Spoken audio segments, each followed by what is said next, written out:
ਅੱਜ ਦੀ ਕਲਾਸ ਦੇ ਵਿੱਚ ਸੋ ਅੱਜ ਦੀ ਕਲਾਸ ਦੇ ਵਿੱਚ ਆਪਾਂ ATT ਪੇਪਰ 2 ਦੇ ਲਈ ਕੀ ਹੈ ਕੁਐਸਚਨ ਡਿਸਕਸ ਕਰਾਂਗੇ ਜੋ 2020 ਦੇ ਪੇਪਰ ਦੇ ਵਿੱਚ ਪੁੱਛੇ ਗਏ ਸੀ ਪੇਪਰ 2 ਦੇ ਲਈ। ਠੀਕ ਹੈ, ਜਿਵੇਂ ਤੁਹਾਨੂੰ ਪਤਾ ਹੈ ਕਿ ਜੋ 994 ਪੋਸਟਾਂ ਦੀ ਜਿਹੜੀ ਅਨਾਉਂਸਮੈਂਟ ਆ ਉਹ ਹੋ ਚੁੱਕੀ ਹੈ, ਜਲਦੀ ਹੀ ਉਹਨਾਂ ਦਾ ਜਿਹੜਾ ਨੋਟੀਫਿਕੇਸ਼ਨ ਹੈ ਉਹ ਆ ਜਾਏਗਾ। ਸੋ ਉਸੇ ਦੇ ਲਈ ਆਪਾਂ ਨੇ ਕੀ ਹੈ ਜਿਹੜੀ ਸੀਰੀਜ਼ ਹੈ ਉਹ ਸਟਾਰਟ ਕੀਤੀ ਹੈ ਤੇ ਉਸ ਸੀਰੀਜ਼ ਦੀ ਇਹ ਸੈਕੰਡ ਕਲਾਸ ਹੈ। ਇਸ ਤੋਂ ਪਹਿਲਾਂ ਇੱਕ ਕਲਾਸ ਆਲਰੇਡੀ ਹੋ ਚੁੱਕੀ ਹੈ, ਜਿਨ੍ਹਾਂ ਨੇ ਨਹੀਂ ਦੇਖੀ ਉਹ ਕਲਾਸ ਤਾਂ ਤੁਸੀਂ ਕੀ ਹੈ ਦੇਖ ਸਕਦੇ ਹੋ। ਸੋ ਅੱਜ ਦੀ ਕਲਾਸ ਦੇ ਵਿੱਚ ਆਪਾਂ ਕੀ ਕਰਾਂਗੇ, ਦੇਖੋ 6th ਕੁਐਸਚਨ ਤੋਂ ਕੀ ਸਟਾਰਟ ਕਰਨ ਲੱਗੇ ਹਾਂ, ਜੋ ਕੀ ਦਿੱਤਾ ਹੈ ਕਿ ਜੇ ਦੋ ਘਾਤੀ ਸਮੀਕਰਨ px square plus qx plus r ਬਰਾਬਰ 0 ਦੇ ਮੂਲ ਬਰਾਬਰ ਹਨ ਤਾਂ r ਦਾ ਮੁੱਲ ਪਤਾ ਕਰੋ। ਠੀਕ ਹੈ, ਜੇ ਤੁਹਾਨੂੰ ਕੁਐਸਚਨ ਆਉਂਦਾ ਤਾਂ ਇੱਕ ਵਾਰ ਕੀ ਖੁਦ ਇਸ ਨੂੰ ਕੁਐਸਚਨ ਨੂੰ ਤੁਸੀਂ ਸੋਲਵ ਕਰਨ ਦੀ ਕੋਸ਼ਿਸ਼ ਕਰ ਸਕਦੇ ਹੋ, ਟਰਾਈ ਕਰੋ ਤੇ ਦੇਖੋ ਕਿੰਨਾ ਆਨਸਰ ਇਸ ਦਾ ਆਏਗਾ। ਨੀਚੇ ਕਮੈਂਟ ਸੈਕਸ਼ਨ ਦੇ ਵਿੱਚ ਕਮੈਂਟ ਕਰੋ। px square plus qx plus 0 ਇੱਕ ਆਪਾਂ ਨੂੰ ਦੋ ਘਾਤੀ ਸਮੀਕਰਨ ਦਿੱਤੀ ਹੋਈ ਹੈ, ਜਿਸ ਦੇ ਕੀ ਕਿਹਾ ਹੈ ਕਿ ਇਸ ਦੇ ਜਿਹੜੇ ਮੂਲ ਨੇ, ਮਤਲਬ ਕਹਿ ਲਓ ਜਿਹੜੇ ਇਸ ਦੇ ਰੂਟ ਨੇ ਉਹ ਕੀ ਨੇ, ਇਕੁਅਲ ਨੇ, ਇਸ ਦੇ ਸੋਲੂਸ਼ਨ ਕੀ ਨੇ, ਇਕੁਅਲ ਨੇ। ਠੀਕ ਹੈ, ਤਾਂ ਕਿਵੇਂ ਆਪਾਂ ਇਸ ਨੂੰ ਸੋਲਵ ਕਰਾਂਗੇ, ਦੇਖੋ ਜਦੋਂ ਵੀ ਰੂਟ ਬਰਾਬਰ ਹੁੰਦੇ ਨੇ ਤਾਂ ਉਸ ਦਾ ਡਿਸਕ੍ਰਿਮੀਨੈਂਟ ਕੀ ਹੁੰਦਾ, 0 ਦੇ ਬਰਾਬਰ ਹੁੰਦਾ ਤੇ ਡਿਸਕ੍ਰਿਮੀਨੈਂਟ ਦਾ ਫਾਰਮੂਲਾ ਕੀ ਹੁੰਦਾ, b ਸਕੁਅਰ ਮਾਈਨਸ 4ac। ਇਸ ਨੂੰ ਆਪਾਂ 0 ਦੇ ਬਰਾਬਰ ਲਿਖ ਲਾਂਗੇ ਤੇ ਇੱਥੇ ਕੀ ਆ, ਦੇਖੋ ਆਪਾਂ ਕੀ ਹੈ ਜਿਹੜੀ ਜਰਨਲ ਸੋਲੂਸ਼ਨ ਮਤਲਬ ਇਕੁਏਸ਼ਨ ਹੁੰਦੀ ਹੈ ਉਹ ਹੁੰਦੀ ਹੈ ax square plus bx plus c ਬਰਾਬਰ 0। ਮਤਲਬ ਇੱਥੇ b ਦੀ ਵੈਲਿਊ ਕੀ ਹੈ q, ਤਾਂ ਆਪਾਂ ਕੀ ਕਰ ਲਾਂਗੇ q ਦਾ ਸਕੁਅਰ ਕਰ ਲਾਂਗੇ ਮਾਈਨਸ 4, a ਕੀ ਹੈ ਆਪਣੇ ਕੋਲ p, ਤਾਂ p ਲਿਖ ਲਾਂਗੇ ਮਲਟੀਪਲਾਈ c ਕੀ ਹੈ r ਲਿਖ ਲਓ, ਇਕੁਅਲ ਲਿਖ ਲਓ 0 ਦੇ, ਤਾਂ ਇਹ ਬਣ ਜਾਏਗਾ q ਸਕੁਅਰ ਮਾਈਨਸ 4pr ਬਰਾਬਰ 0 ਦੇ। ਹੁਣ ਮਾਈਨਸ ਦਾ 4pr ਰਾਈਟ ਹੈਂਡ ਸਾਈਡ ਤੇ ਜਾ ਕੇ ਕੀ ਹੋ ਜਾਏਗਾ, ਇਹ ਪਲੱਸ ਦਾ ਹੋ ਜਾਏਗਾ, 4pr ਬਣ ਗਿਆ। ਹੁਣ ਆਪਾਂ ਨੇ ਕਿਸ ਦੀ ਵੈਲਿਊ ਫਾਈਂਡ ਕਰਨੀ ਆ, r ਦੀ ਵੈਲਿਊ ਫਾਈਂਡ ਕਰਨੀ ਆ, ਤਾਂ ਕੀ ਹੋ ਜਾਏਗਾ, ਦੇਖੋ r ਨੂੰ ਕੀ ਹੈ ਜਿਸ ਦੀ ਵੈਲਿਊ ਫਾਈਂਡ ਕਰਨੀ ਆ ਉਸ ਨੂੰ ਰਾਈਟ ਸਾਈਡ ਤੇ ਰੱਖ ਲਿਆ, ਦੂਸਰਾ 4p ਕੀ ਚਲਾ ਗਿਆ ਇੱਧਰ ਡਿਵਾਈਡ ਤੇ, ਤਾਂ ਜਿਹੜਾ ਆਨਸਰ ਆਏਗਾ ਉਹ ਆਏਗਾ q ਸਕੁਅਰ ਅਪੋਨ 4p। ਕਾਫੀ ਸਿੰਪਲ ਜਿਹਾ ਕੀ ਆ ਕੁਐਸਚਨ ਸੀ, ਸਿੰਪਲ ਜਿਹਾ ਹੀ ਇਸ ਦਾ ਆਨਸਰ ਸੀ। ਜੇ ਤੁਹਾਨੂੰ ਕੀ ਆ ਇੰਨਾ ਕੁ ਕਨਸੈਪਟ ਜਿਹੜਾ ਇਹ ਪਤਾ ਕਿ ਜਦੋਂ ਵੀ ਸਮੀਕਰਨ ਦੇ ਜਿਹੜੇ ਮੂਲ ਨੇ ਉਹ ਕੀ ਹੁੰਦੇ ਨੇ, ਕਦੋਂ ਉਹ ਬਰਾਬਰ ਹੁੰਦੇ ਨੇ, ਤਾਂ ਕਿਸ ਦੇ ਆਪਾਂ ਉਸ ਨੂੰ ਬਰਾਬਰ ਰੱਖਣਾ, ਤਾਂ ਇਹ ਜੇ ਤੁਹਾਨੂੰ ਕਨਸੈਪਟ ਇੰਨਾ ਕੁ ਕਨਸੈਪਟ ਕਲੀਅਰ ਹੈ ਤਾਂ ਕੀ ਹੈ ਕਾਫੀ ਆਸਾਨੀ ਦੇ ਨਾਲ ਤੁਸੀਂ ਕੀ ਇਸ ਨੂੰ ਸੋਲਵ ਕਰ ਸਕਦੇ ਹੋ। ਸੋ ਇਸ ਦਾ ਆਨਸਰ ਕੀ ਆ ਜਾਏਗਾ q square upon 4p, C option ਆ ਜਾਏਗੀ। ਚੱਲਦੇ ਹਾਂ ਅਗਲੇ ਸਵਾਲ ਦੇ ਉੱਪਰ, ਜੋ ਕੀ ਹੈ ਕਿ ਸਮੀਕਰਨਾਂ ਦੇ ਜੋੜੇ 4x plus 3y minus a minus 2 ਬਰਾਬਰ 0 ਅਤੇ 8x plus 6y minus a ਬਰਾਬਰ 0 ਦੇ ਅਸੀਮਤ ਮੁੱਲ ਹਨ ਜਦੋਂ a ਦਾ ਮੁੱਲ ਹੈ। ਮਤਲਬ ਕਿ ਆਪਾਂ ਨੂੰ ਕੀ ਹੈ ਦੋ ਰੇਖੀ ਸਮੀਕਰਨਾਂ ਦੇ ਰੱਖੀਆਂ ਨੇ ਜਿਨ੍ਹਾਂ ਦੇ ਅਨੇਕਾਂ ਹੱਲ ਨੇ, ਮੈਨੀ ਸੋਲਿਊਸ਼ਨ ਨੇ, ਇਨਫਾਈਨਾਈਟ ਸੋਲਿਊਸ਼ਨ ਨੇ। ਠੀਕ ਹੈ, ਆਪਾਂ ਨੇ a ਦੀ ਵੈਲਿਊ ਕੀ ਹੈ ਇੱਥੇ ਫਾਈਂਡ ਕਰਨੀ ਹੈ। ਹੁਣ ਇੱਥੇ ਵੀ ਇਸੇ ਤਰੀਕੇ ਨਾਲ ਕੀ ਹੈ ਇੱਕ ਕੰਡੀਸ਼ਨ ਹੁੰਦੀ ਹੈ, ਜੇ ਉਹ ਕੰਡੀਸ਼ਨ ਤੁਹਾਨੂੰ ਪਤਾ ਤਾਂ ਤੁਸੀਂ ਕੀ ਆਸਾਨੀ ਦੇ ਨਾਲ ਇਸ ਨੂੰ ਸੋਲਵ ਕਰ ਸਕਦੇ ਹੋ। ਦੇਖੋ ਇਸ ਦਾ ਆਨਸਰ ਕਿਵੇਂ ਤੁਸੀਂ ਸੋਲਵ ਕਰੋਗੇ, ਪਹਿਲਾਂ ਖੁਦ ਟਰਾਈ ਕਰੋ, ਵੀਡੀਓ ਨੂੰ ਪੌਜ਼ ਕਰ ਸਕਦੇ ਹੋ, ਦੇਖੋ ਕਿੰਨਾ ਆਨਸਰ ਇਸ ਦਾ ਤੁਹਾਡਾ ਆ ਰਿਹਾ ਹੈ। ਦੇਖੋ ਜਦੋਂ ਵੀ ਕੀ ਹੈ ਦੋ ਰੇਖੀ ਸਮੀਕਰਨਾਂ ਦੇ ਅਨੇਕਾਂ ਹੱਲ ਹੋਣ ਤਾਂ ਉੱਥੇ ਆਪਾਂ ਕੀ ਕਰਦੇ ਹੁੰਦੇ ਹਾਂ ਕਿ a1 ਵਟਾ a2 ਬਰਾਬਰ b1 ਵਟਾ b2 ਬਰਾਬਰ c1 ਵਟਾ c2, ਸਾਰੇ ਹੀ ਕੀ ਹੁੰਦੇ ਨੇ ਆਪਸ 'ਚ ਬਰਾਬਰ ਹੁੰਦੇ ਨੇ। ਅਨੁਪਾਤ ਆਪਾਂ ਨੂੰ ਪਤਾ ਕਿ ਦੋ ਸਮੀਕਰਨਾਂ ਦੇ ਅਨੇਕਾਂ ਹੱਲ ਹੋ ਸਕਦੇ ਨੇ ਜਾਂ ਕੋਈ ਹੱਲ ਨਹੀਂ ਜਾਂ ਇੱਕ ਵਿਲੱਖਣ ਹੱਲ ਹੁੰਦਾ। ਤਾਂ ਜਦੋਂ ਅਸੀਮਤ ਹੱਲ ਹੁੰਦੇ ਹੋ ਨਾ ਤਾਂ ਇਸ ਤਰੀਕੇ ਦੇ ਨਾਲ ਕੀ ਆਪਾਂ ਉਸ ਨੂੰ ਲਿਖ ਲਾਂਗੇ। ਇੱਥੇ a1 a2 ਕੀ ਹੁੰਦਾ, ਦੇਖੋ ਜਿਵੇਂ ਇੱਥੇ a1x plus b1 y plus c1 is equal to 0 ਹੁੰਦਾ, ਤਾਂ ਇੱਥੇ a1 ਦੀ ਵੈਲਿਊ ਹੈ 4, a2 ਕੀ ਹੋਏਗਾ ਇਹ ਹੋ ਜਾਏਗਾ b2, ਇਹ ਹੋ ਜਾਏਗਾ c2। ਠੀਕ ਹੈ, ਤਾਂ a1 ਵਟਾ a2 ਕਰਾਂਗੇ ਮਤਲਬ 4 ਵਟਾ 8 ਕਰਾਂਗੇ ਬਰਾਬਰ b1 ਵਟਾ b2 ਮਤਲਬ 3 ਵਟਾ 6 ਲਿਖ ਲਾਂਗੇ ਬਰਾਬਰ c1 ਵਟਾ c2। c1 ਕੀ ਹੈ ਉੱਥੇ ਹੁਣ ਸਾਈਨ ਵੀ ਲਿਖਾਂਗੇ ਨਾਲ ਮਾਈਨਸ ਦਾ a ਮਾਈਨਸ 2, ਇੱਧਰ ਕੀ ਹੋ ਜਾਏਗਾ ਡਿਵਾਈਡ ਦੇ ਵਿੱਚ a ਹੋ ਜਾਏਗਾ। ਇਸ ਨੂੰ ਸੋਲਵ ਕਰ ਲਓ, ਸੋਲਵ ਕਰਕੇ ਕੀ ਆ ਜਾਏਗਾ ਆਨਸਰ। ਆਪਾਂ ਨੇ a ਦੀ ਵੈਲਿਊ ਫਾਈਂਡ ਕਰਨੀ ਆ, ਦੇਖੋ ਇਸ ਨੂੰ ਸੋਲਵ ਕਰਕੇ ਆ ਜਾਏਗੀ। ਤਾਂ 4 ਦੇ ਨਾਲ 8 ਕੱਟ ਜਾਏਗਾ 1/2, 3 ਦੇ ਨਾਲ 6 ਕੱਟ ਜਾਏਗਾ 1/2, ਠੀਕ ਹੈ, ਬਰਾਬਰ ਹੀ ਆ ਗਏ। ਤਾਂ ਕਿਸੇ ਦੇ ਵੀ ਬਰਾਬਰ ਆਪਾਂ ਕੀ ਹੈ ਇਸ ਨੂੰ ਲਿਖ ਸਕਦੇ ਹਾਂ। ਮੰਨ ਲਓ ਮੈਂ ਇਸ ਦੇ ਬਰਾਬਰ ਰੱਖ ਲਿਆ ਜਿਹੜੀ ਰਾਈਟ ਹੈਂਡ ਸਾਈਡ ਦਿੱਤੀ ਹੋਈ ਹੈ ਇਕੁਏਸ਼ਨ, ਠੀਕ ਹੈ। ਤਾਂ ਕੀ ਬਣ ਗਿਆ ਇਹ a - 2/a, ਕ੍ਰੋਸ ਗੁਣਾ ਕਰ ਦਿਓ, ਕ੍ਰੋਸ ਗੁਣਾ ਕਰਕੇ ਕੀ ਆ ਜਾਏਗਾ ਆਨਸਰ ਆ ਜਾਏਗਾ, ਠੀਕ ਹੈ। ਸੌਰੀ ਇੱਥੇ 2 ਨਹੀਂ, ਇੱਥੇ a ਹੈ। ਤਾਂ ਕਿੰਨਾ ਬਣ ਜਾਏਗਾ ਦੇਖੋ, a ਨੂੰ 1 ਦੇ ਨਾਲ ਮਲਟੀਪਲਾਈ ਕਰਿਆ a ਇਕੁਅਲ 2 ਨੂੰ a ਨਾਲ ਮਲਟੀਪਲਾਈ ਕਰਿਆ 2a, 2 ਨੂੰ 2 ਨਾਲ ਮਲਟੀਪਲਾਈ ਕਰਿਆ -4। ਹੁਣ ਕੀ ਆ ਦੇਖੋ -4 ਕੀ ਆ ਖੱਬੇ ਪਾਸੇ ਜਾ ਕੇ ਪਲੱਸ ਦਾ ਹੋ ਜਾਏਗਾ, 2a ਦੇ ਵਿੱਚੋਂ a ਪਲੱਸ ਦਾ ਸੱਜੇ ਪਾਸੇ ਜਾ ਕੇ ਕੀ ਹੋ ਜਾਏਗਾ ਮਾਈਨਸ ਦਾ। ਤਾਂ 2a ਦੇ ਵਿੱਚੋਂ ਇੱਕ a ਮਾਈਨਸ ਕੀਤਾ ਤਾਂ a = ਕਿੰਨਾ ਆ ਜਾਏਗਾ 4, a = 4 ਕੀ ਆ ਜਾਏਗਾ ਆਨਸਰ, ਜੋ ਕਿ a ਆਪਸ਼ਨ ਦੇ ਵਿੱਚ ਦਿੱਤਾ ਹੋਇਆ। ਤਾਂ a ਆਪਸ਼ਨ ਕੀ ਹੋਏਗੀ ਕਰੈਕਟ ਆਨਸਰ। ਤਾਂ ਦੇਖੋ ਕੁਐਸਚਨ ਬਿਲਕੁਲ ਈਜ਼ੀ ਨੇ ਜਦੋਂ ਇੱਥੇ ਹੁਣ ਆਪਾਂ ਸੋਲਵ ਕਰਦੇ ਹਾਂ, ਬਟ ਤੁਹਾਨੂੰ ਜੇ ਕਨਸੈਪਟ ਇਹ ਕਲੀਅਰ ਨੇ, ਠੀਕ ਹੈ, ਇਹ ਕਨਸੈਪਟ ਨੇ ਜਿਹੜੇ ਤੁਹਾਨੂੰ ਕਲੀਅਰ ਹੋਣੇ ਚਾਹੀਦੇ ਆ। ਤਾਂ ਉਸੇ ਦੇ ਲਈ ਜੇ ਤੁਸੀਂ ਟੌਪਿਕ ਵਾਈਜ਼ ਟੌਪਿਕ ਤਿਆਰੀ ਕਰਨਾ ਚਾਹੁੰਦੇ ਹੋ ਤਾਂ ਜਲਦੀ ਹੀ ਅਸੀਂ ਜਿਹੜਾ ਕੋਰਸ ਆ ਉਹ ਸਟਾਰਟ ਕਰਨ ਲੱਗੇ ਹਾਂ, ਠੀਕ ਹੈ। ਉਸ ਦੇ ਲਈ ਤੁਸੀਂ ਸਾਡੀ ਜਿਹੜੀ ਐਪ ਆ ਉਹ ਡਾਊਨਲੋਡ ਕਰ ਸਕਦੇ ਹੋ, MSW ਸਟੱਡੀ ਐਪ ਨੂੰ ਡਾਊਨਲੋਡ ਕਰ ਸਕਦੇ ਹੋ, ਠੀਕ ਹੈ, ਪਲੇ ਸਟੋਰ ਤੋਂ, ਜਿਸ ਦੇ ਉੱਪਰ ਕੀ ਆ ਤੁਹਾਨੂੰ ਆਲਰੇਡੀ ਅਸੀਂ ਜਿਹੜਾ ਪ੍ਰੀਵੀਅਸ ਕੋਰਸ ਆ ਜਿਹੜਾ ਸਟਾਰਟ ਕੀਤਾ ਸੀ ATT ਪੇਪਰ 2 ਦੇ ਲਈ, ਤੇ ਕਾਫੀ ਪੋਜ਼ਿਟਿਵ ਰਿਜ਼ਲਟ ਆ ਜਿਹੜੇ ਮਿਲੇ ਸੀ, ਕਾਫੀ ਬੱਚਿਆਂ ਦੀ ਜਿਹੜੀ ਸਿਲੈਕਸ਼ਨ ਆ ਉਸ ਦੇ ਵਿੱਚ ਹੋਈ ਸੀ, ਠੀਕ ਹੈ। ਤੇ ਉਸ ਦੀ ਜਿਹੜੀ ਡਿਟੇਲ ਆ ਉਹ ਵੀ ਕੀ ਆ ਤੁਹਾਨੂੰ ਨੀਚੇ ਡਿਸਕ੍ਰਿਪਸ਼ਨ ਦੇ ਵਿੱਚ ਨੰਬਰ ਮਿਲ ਜਾਏਗਾ, ਉੱਥੇ ਕਾਲ ਕਰਕੇ ਜਾਣਕਾਰੀ ਲੈ ਸਕਦੇ ਹੋ ਕੋਰਸ ਦੇ ਰਿਗਾਰਡਿੰਗ, ਜੋ 994 ਪੋਸਟਾਂ ਆ ਰਹੀਆਂ ਨੇ, ਠੀਕ ਹੈ। ਸੋ ਚੱਲਦੇ ਹਾਂ ਨੈਕਸਟ ਕੁਐਸਚਨ ਦੇ ਉੱਪਰ, ਜੋ ਕਿ ਦਿੱਤਾ ਹੈ ਕਿ ਜੇ AP ਦਾ ਚੌਥਾ ਪਦ 14 ਅਤੇ 12ਵਾਂ ਪਦ 70 ਹੈ ਤਾਂ ਇਸ ਦਾ ਪਹਿਲਾ ਪਦ ਪਤਾ ਕਰੋ। ਹੁਣ ਇਹ ਕੀ ਹੈ AP ਦੇ ਵਿੱਚੋਂ ਕੁਐਸਚਨ, ਦੇਖੋ ਇਹ ਸਾਰੇ ਕੁਐਸਚਨ ਪਹਿਲਾਂ ਵੀ ਆਏ ਹੋਏ ਨੇ, ਹਰ ਵਾਰ ਇਦਾਂ ਦੇ ਕੁਐਸਚਨ ਹੀ ਪੁੱਛੀ ਜਾਂਦੇ ਨੇ ਬਾਰ-ਬਾਰ, ਠੀਕ ਹੈ। ਪੇਪਰ ਦੇ ਵਿੱਚ ਕੁਐਸਚਨਾਂ ਦਾ ਲੈਵਲ ਜੇ ਆਪਾਂ ਗੱਲ ਕਰੀਏ ਤਾਂ ਸੇਮ ਹੀ ਹੁੰਦਾ, ਬਟ ਸੋਲਵ ਫੇਰ ਹੀ ਹੁੰਦਾ ਜੇ ਤੁਹਾਡਾ ਕਨਸੈਪਟ ਕਲੀਅਰ ਹੋਊਗਾ, ਠੀਕ ਹੈ। ਹੁਣ ਇੱਥੇ ਕੀ ਦਿੱਤਾ ਦੇਖੋ ਅੱਗੇ ਕਿ ਇੱਕ AP ਦੇ ਵਿੱਚੋਂ ਕੁਐਸਚਨ ਹੈ ਅਰਥਮੈਟਿਕ ਪ੍ਰੋਗਰੈਸ਼ਨ, ਮਤਲਬ ਅੰਕ ਗਣਿਤਕ ਲੜੀਆਂ ਦੇ ਵਿੱਚੋਂ, ਕਿ AP ਦਾ ਚੌਥਾ ਪਦ ਆਪਾਂ ਨੂੰ ਕਿੰਨਾ ਦਿੱਤਾ ਹੋਇਆ ਹੈ 14। ਚੌਥਾ ਪਦ ਮਤਲਬ ਜੇ ਮੈਂ ਇਸ ਨੂੰ A4 ਲਿਖ ਸਕਦਾ, ਜੋ ਕਿੰਨਾ ਹੈ 14, ਫਿਰ ਕਿੰਨਾ ਹੈ 12ਵਾਂ ਪਦ, ਮਤਲਬ A12 ਮੈਂ ਲਿਖ ਸਕਦਾ ਇਸ ਨੂੰ 70। ਤਾਂ ਆਪਾਂ ਨੇ ਕੀ ਪਤਾ ਕਰਨਾ ਇੱਥੇ, ਪਹਿਲਾ ਪਦ ਪਤਾ ਕਰਨਾ, ਮਤਲਬ A ਪਤਾ ਕਰਨੀ ਹੈ, ਠੀਕ ਹੈ। ਹੁਣ ਇੱਥੇ ਕੀ ਹੈ, ਬਿਲਕੁਲ ਸਿੰਪਲ ਹੈ, ਕੋਈ ਫਾਰਮੂਲਾ ਲਗਾਉਣ ਦੀ ਲੋੜ ਨਹੀਂ। ਆ ਦੇਖੋ A4 ਹੈ, ਹੁਣ A4 ਨੂੰ ਜਦੋਂ ਆਪਾਂ ਨੇ D ਦੇ ਵਿੱਚ ਲਿਖਣਾ ਹੋਵੇ ਤਾਂ ਕਿਵੇਂ ਲਿਖਦੇ ਹੁੰਦੇ ਆ, A4 ਜਿੰਨਾ ਵੀ ਪਦ ਹੋਵੇ ਆਪਾਂ ਕੀ ਕਰਦੇ ਹੁੰਦੇ ਆ, ਉਸ ਦੇ ਵਿੱਚੋਂ ਉਸ ਨੂੰ 1D ਘਟਾ ਕੇ ਲਿਖ ਸਕਦੇ ਹਾਂ। ਕਿ ਚੌਥਾ ਪਦ ਆ ਤਾਂ ਕੀ ਲਿਖਾਂਗੇ A+3D, A+3D।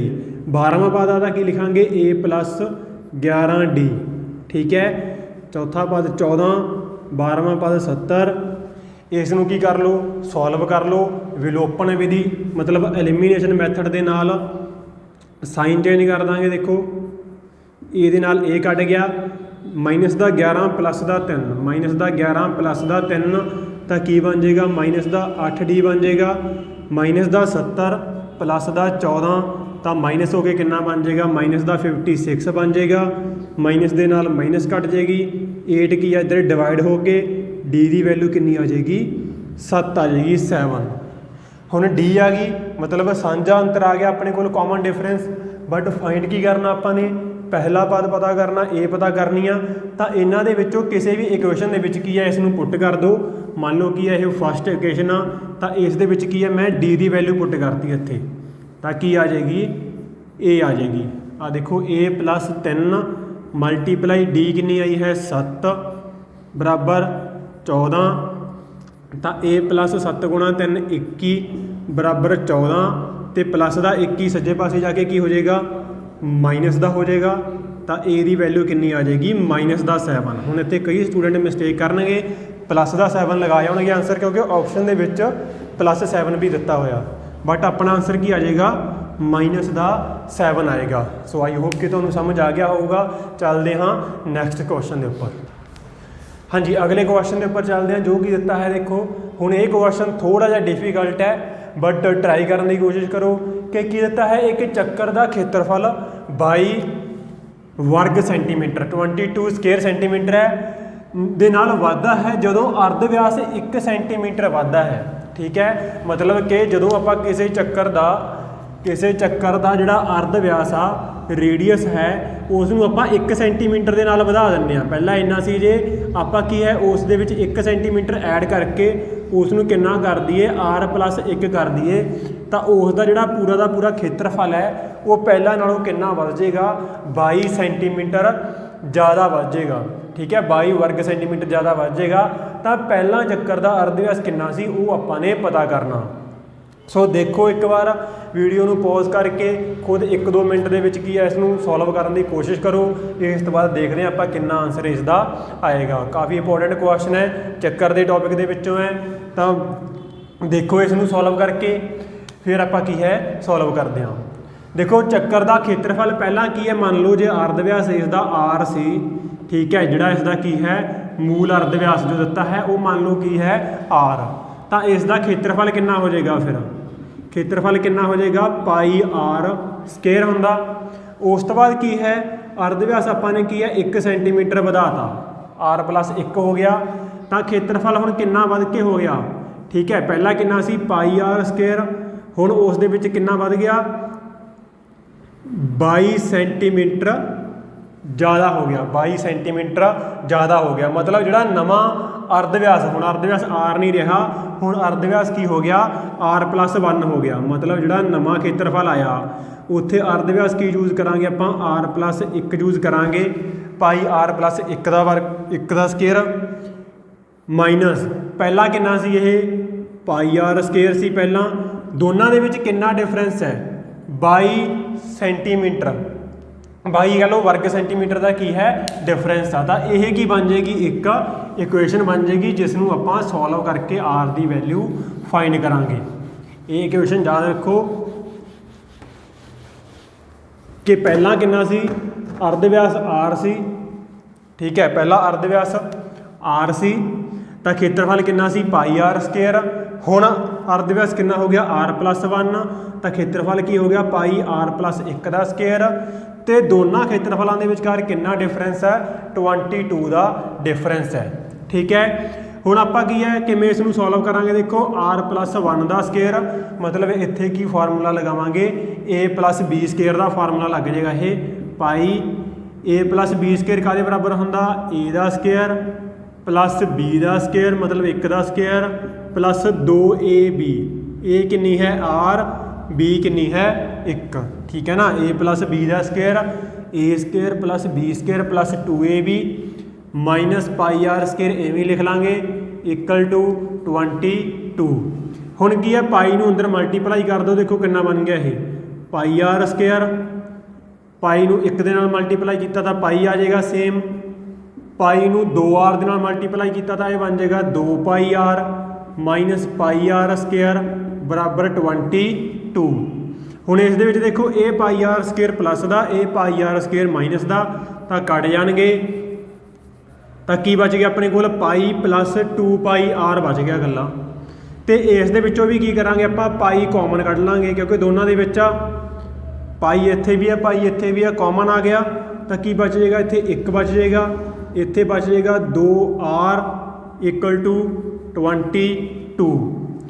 हुण पाई की है इत्थे मल्टीप्लाई दे विच आ, इधर जाके की हो जाएगा डिवाइड, पाई की करता आपां ने डिवाइड, तो डिवाइड करता, डिवाइड करके पाई की वैल्यू पुट कर दो कितनी होंदी है 22/7, 22 नीचे आ जाएगा 7 ऊपर चला जाएगा, तो 22 के नाल 22 कट गया, तो की बच गया अपने कोल 1 + 2r बराबर किन्ने दे है 7 दे 7 दे, तो प्लस का वन की हो जाएगा राइट साइड पर जाके माइनस का हो जाएगा, 7 चों 1 माइनस करिया 6 इक्वल टू किन्ने दे है 2r दे, 2 नाल 6 कट के r की वैल्यू किन्नी आ जाएगी 3। तो जिहड़ा मूल अर्ध व्यास आपां ने पता करना सी वो कितना आ जाएगा 3 सेंटीमीटर। सी ऑप्शन की हो जाएगा इसका करैक्ट आंसर। ठीक है, सो मैं सॉल्व किया सी तां करके इन्ना टाइम लग गया, बट जल्दी दे नाल जे आपां सॉल्व करांगे इहनूं तां ਜਦ ਸਟਾਰਟਿੰਗ ਦੇ ਵਿੱਚ ਵੀ ਆਪਾਂ ਕੀ ਆ ਪਾਈ ਕਾਮਨ ਲੈ ਕੇ ਕੱਟ ਕਰ ਸਕਦੇ ਹਾਂ। ਠੀਕ ਹੈ, 2-3 ਵਾਰ ਤੁਸੀਂ ਖੁਦ ਇਸ ਨੂੰ ਸੋਲਵ ਕਰਕੇ ਦੇਖੋਗੇ ਤਾਂ ਤੁਹਾਨੂੰ ਸਮਝ ਵੀ ਆ ਜਾਏਗਾ ਤੇ ਫਾਸਟ ਵੀ ਕੀ ਆ ਇਸ ਤਰੀਕੇ ਦਾ ਸਵਾਲ ਆ ਜਿਹੜਾ ਤੁਸੀਂ ਸੋਲਵ ਉਹ ਕਰ ਸਕਦੇ ਹੋ। 20 ਤੋਂ 30 ਸੈਕਿੰਡ ਦੇ ਵਿੱਚ ਸੋਲਵ ਹੋ ਜਾਂਦਾ। ਸੋ ਚੱਲਦੇ ਹਾਂ ਅਗਲੇ ਸਵਾਲ ਦੇ ਉੱਪਰ। ਲਾਸਟ ਕੁਐਸਚਨ ਹੋਏਗਾ ਇਹ ਅੱਜ ਦੀ ਕਲਾਸ ਦਾ ਤੇ ਕਾਫੀ ਇਹ ਵੀ ਇੰਪੋਰਟੈਂਟ ਕੁਐਸਚਨ ਹੈ। ਇੱਕ ਦੇਖੋ ਜੋ ਵੀ ਕੁਐਸਚਨ ਨੇ ਉਹ ਸੋਲਵ ਕਰਨ ਵਾਲੇ 1-2 ਕੁਐਸਚਨ ਹੀ ਹੁੰਦੇ ਆ, ਜ਼ਿਆਦਾਤਰ ਕੁਐਸਚਨ ਕੀ ਨੇ ਕਨਸੈਪਟ ਦੇ ਬੇਸ ਤੇ ਹੀ ਪੁੱਛੇ ਜਾਂਦੇ ਆ। ਜਿਵੇਂ ਇਹ ਕੁਐਸਚਨ ਹੈ, ਹੁਣ ਇਹ ਕੀ ਹੈ ਕਨਸੈਪਟ ਦਾ ਕੁਐਸਚਨ ਹੈ ਇੱਕ। ਜੇ ਤੁਹਾਡਾ ਕਨਸੈਪਟ ਕਲੀਅਰ ਹੈ, ਬੇਸਿਕ ਕਲੀਅਰ ਹੈ ਤਾਂ ਤੁਸੀਂ ਸੋਲਵ ਕਰੋਗੇ। ਇਸ ਦੇ ਵਿੱਚ ਕੋਈ ਕੈਲਕੂਲੇਸ਼ਨ ਨਹੀਂ ਕਰਨੀ, ਕੁਝ ਨਹੀਂ ਆਪਾਂ ਨੇ ਕਰਨਾ। ਕੀ ਕਿਹਾ ਕਿ ਹੇਠ ਲਿਖੇ ਕਥਨਾਂ ਵਿੱਚੋਂ ਕਿਹੜਾ ਇੱਕ ਸਹੀ ਹੈ। ਇੱਕ ਸਹੀ ਹੋਊਗਾ, ਬਾਕੀ 3 ਕੀ ਹੋਣਗੇ ਗਲਤ ਹੋਣਗੇ। ਤਾਂ ਪਹਿਲਾਂ ਆਪਾਂ ਦੇਖ ਲੈਂਦੇ ਹਾਂ ਕਿ ਜਦੋਂ ਇੱਕ ਧਨਾਤਮਕ ਪੂਰਨ ਅੰਕ, ਧਨਾਤਮਕ ਦਾ ਮਤਲਬ ਹੁੰਦਾ ਪੋਜ਼ਿਟਿਵ, ਪੂਰਨ ਅੰਕ ਹੁੰਦੇ ਨੇ ਇੰਟੀਜ਼ਰ, ਪੋਜ਼ਿਟਿਵ ਨੰਬਰ ਹੁੰਦੇ ਨੇ ਜਿਹੜੇ 1 2 3 4 ਇੱਦਾਂ ਕੋਈ ਵੀ ਨੰਬਰ ਨੂੰ 3 ਦੇ ਨਾਲ ਆਪਾਂ ਭਾਗ ਕਰ ਦਈਏ, 3 ਦੇ ਨਾਲ ਡਿਵਾਈਡ ਕਰ ਦਈਏ ਤਾਂ ਜਿਹੜਾ ਬਾਕੀ ਬਚਣਗੇ ਆਰ ਕੀ ਹੈ ਰਿਮਾਈਂਡਰ ਲਈ ਲਿਖਿਆ ਗਿਆ ਇੱਥੇ। ਉਹਨਾਂ ਦੇ ਮੁੱਲ ਕੀ ਹੋਣਗੇ 0 ਅਤੇ 1 ਹੁੰਦੇ ਹਨ। ਠੀਕ ਹੈ, ਮਤਲਬ ਜਦੋਂ ਕਿਸੇ ਵੀ ਨੰਬਰ ਨੂੰ ਆਪਾਂ ਪੂਰਨ ਅੰਕ ਨੂੰ 3 ਦੇ ਨਾਲ ਭਾਗ ਕਰਦੇ ਹਾਂ ਤਾਂ ਉੱਥੇ ਜਿਹੜਾ ਰਿਮਾਈਂਡਰ ਬਚੇਗਾ ਕਹਿੰਦਾ ਉਹ ਜਾਂ 0 ਬਚੇਗਾ ਜਾਂ 1 ਬਚੇਗਾ। ਠੀਕ ਹੈ, ਹੁਣ ਇਸ ਨੂੰ ਕੀ ਹੈ ਤੁਸੀਂ ਵੈਰੀਫਾਈ ਵੀ ਕਰਕੇ ਦੇਖ ਸਕਦੇ ਹੋ, ਜਾਂ ਇੱਥੇ ਕੀ ਹੈ ਜਿਹੜਾ ਯੂਕਲਿਡ ਨੇ ਇੱਕ ਲੈਮਾ ਦਿੱਤਾ ਸੀ, ਕੀ ਕਿਹਾ ਸੀ ਕਿ A = BQ + R ਹੁੰਦਾ, ਜਿੱਥੇ ਜਿਹੜਾ ਰਿਮਾਈਂਡਰ ਆ R ਬਾਕੀ ਹੁੰਦਾ, Q ਭਾਗਫਲ ਹੁੰਦਾ, B ਕੀ ਹੁੰਦਾ ਆਪਣੇ ਕੋਲ ਜਿਸ ਦੇ ਨਾਲ ਡਿਵਾਈਡ ਕਰਦੇ ਹੁੰਦੇ ਆ, A ਜਿਸ ਨੂੰ ਡਿਵਾਈਡ ਕਰਦੇ ਹੁੰਦੇ ਆ। ਤਾਂ ਫੋਰ ਐਗਜ਼ਾਮਪਲ ਜੇ ਮੰਨ ਲਓ ਕੀ ਹੈ ਮੈਂ ਕੋਈ ਨੰਬਰ ਲੈ ਲਿਆ 16, ਇਸ ਨੂੰ ਮੈਂ 3 ਦੇ ਨਾਲ ਡਿਵਾਈਡ ਕਰਤਾ ਤਾਂ 15 ਆ ਗਿਆ। ਕਿੰਨਾ ਬਾਕੀ ਬਚਿਆ 1 ਬਾਕੀ ਬਚਿਆ। ਠੀਕ ਹੈ, ਇਹ ਵੀ ਤਾਂ ਕਹਿ ਰਿਹਾ ਕਿ 1 ਬਾਕੀ ਬਚੇਗਾ। ਜੇ ਮੈਂ ਇੱਥੇ 16 ਦੀ ਜਗ੍ਹਾ 17 ਕਰਤਾ, ਹੁਣ ਕਿੰਨਾ ਬਾਕੀ ਬਚਿਆ 2। ਤਾਂ ਹੁਣ ਕੀ ਆ 2 ਵੀ ਬਾਕੀ ਬਚ ਗਿਆ ਨਾ ਦੇਖੋ, ਪਰ ਇਹਨਾਂ ਨੇ ਕੀ ਕਿਹਾ ਕਿ 0 ਅਤੇ 1 ਹੀ ਬਾਕੀ ਬਚੇਗਾ। ਠੀਕ ਹੈ, ਤਾਂ ਇਹ ਕੀ ਹੈ ਆਪਣੇ ਕੋਲੇ ਕਥਨ ਗਲਤ ਆ। ਵੈਸੇ ਤੁਹਾਨੂੰ ਸ਼ਾਰਟਕਟ ਮੈਂ ਦੱਸ ਦਿੰਦਾ ਕਿ ਜਦੋਂ ਆਪਾਂ ਕਿਸੇ ਵੀ ਨੰਬਰ ਨਾਲ ਡਿਵਾਈਡ ਕਰਦੇ ਹਾਂ ਤਾਂ ਜਿਹੜੇ ਬਾਕੀ ਬਚਦੇ ਹੁੰਦੇ ਆ, ਠੀਕ ਹੈ ਯੂਕਲਿਡ ਦੇ ਅਕੋਰਡਿੰਗ ਜਿਹੜੇ ਬਾਕੀ ਬਚਦੇ ਹੁੰਦੇ ਆ ਉਹ ਕੀ ਹੁੰਦੇ ਆ ਉਸ ਨੰਬਰ ਤੋਂ 1 ਘੱਟ ਤੱਕ ਹੁੰਦੇ ਆ। ਜਿਵੇਂ 0 1 2 ਜੇ 3 ਨਾਲ ਡਿਵਾਈਡ ਕਰਾਂਗੇ ਤਾਂ ਬਾਕੀ ਕਿਹੜੇ ਬਚਣਗੇ 0 1 2 ਬਚਣਗੇ। ਜੇ 4 ਨਾਲ ਡਿਵਾਈਡ ਕਰਾਂਗੇ ਤਾਂ ਬਾਕੀ ਕਿਹੜੇ ਬਚਣਗੇ 0 1 2 3। ਜੇ 5 ਦੇ ਨਾਲ ਡਿਵਾਈਡ ਕਰਾਂਗੇ ਤਾਂ ਬਾਕੀ ਕਿਹੜੇ ਬਚਣਗੇ 0 1 2 3 4। 6 ਦੇ ਨਾਲ ਡਿਵਾਈਡ ਕਰਾਂਗੇ ਤਾਂ 0 ਤੋਂ ਲੈ ਕੇ 5 ਤੱਕ ਕੀ ਆਪਣੇ ਰਿਮਾਈਂਡਰ ਆ ਸਕਦੇ ਆ। ਕਦੇ ਵੀ ਜਿੰਨਾ ਨੰਬਰ ਨਾਲ ਡਿਵਾਈਡ ਕਰਦੇ ਆ ਓਨਾ ਬਾਕੀ ਨਹੀਂ ਬਚੇਗਾ। ਜੇ ਇੱਥੇ 18 ਕਰਦਾ ਮੈਂ ਹੁਣ ਤਾਂ ਹੁਣ ਬਾਕੀ ਕਿੰਨਾ ਬਚ ਜਾਏਗਾ ਦੇਖੋ 18 ਦਾ 3 ਦੇ ਟੇਬਲ 'ਤੇ ਡਿਵਾਈਡ ਹੋ ਜਾਏਗਾ ਨਾ, ਤਾਂ ਇੱਥੇ ਬਾਕੀ ਕਿੰਨਾ ਬਚ ਗਿਆ 0। ਤਾਂ ਇਹਨਾਂ ਨੇ 0 ਅਤੇ 1 ਕਿਹਾ ਸੀ, 2 ਨਹੀਂ ਦਿੱਤਾ ਸੀ, ਤਾਂ ਇਸ ਕਰਕੇ ਇਹ ਕਥਨ ਕੀ ਹੋ ਗਿਆ ਗਲਤ। ਚੱਲਦੇ ਹਾਂ ਅਗਲੇ ਸਵਾਲ ਦੇ ਉੱਪਰ, ਅਗਲੇ ਮਤਲਬ ਆਪਸ਼ਨ ਦੇ ਉੱਪਰ, ਜੋ ਕੀ ਹੈ ਕਿ ਛੋਟੀ ਤੋਂ ਛੋਟੀ ਮਿਸ਼ਰਤ ਅਤੇ ਅਭਾਜ ਸੰਖਿਆ ਦਾ ਮੱਮਾ ਸੱਸਾ ਵਾਵਾ 2 ਹੋਏਗਾ। ਠੀਕ ਹੈ, ਹੁਣ ਇੱਥੇ ਤੁਹਾਨੂੰ ਇਹ ਪਤਾ ਹੋਣਾ ਚਾਹੀਦਾ ਕਿ ਛੋਟੀ ਤੋਂ ਛੋਟੀ ਮਿਸ਼ਰਤ ਸੰਖਿਆ ਮਤਲਬ ਕੰਪੋਜ਼ਿਟ ਨੰਬਰ ਕਿਹੜਾ ਹੁੰਦਾ ਹੈ। ਠੀਕ ਹੈ, ਛੋਟੇ ਤੋਂ ਛੋਟਾ ਕੰਪੋਜ਼ਿਟ ਨੰਬਰ ਹੁੰਦਾ ਦੇਖੋ